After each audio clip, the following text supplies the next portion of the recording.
One of the special challenges that military leaders face is the problem of art or science.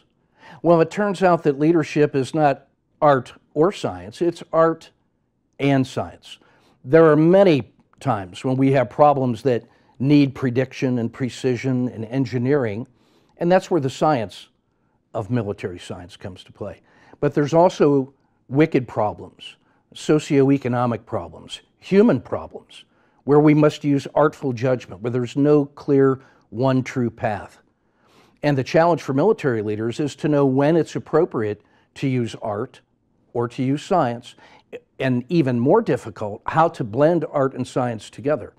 And so by bringing creativity research into the classroom and into our leadership discussions and into our doctrinal manuals, we begin to get a deeper understanding of the commander's challenge, of the soldier's challenge, to bring together both art and science when it's appropriate.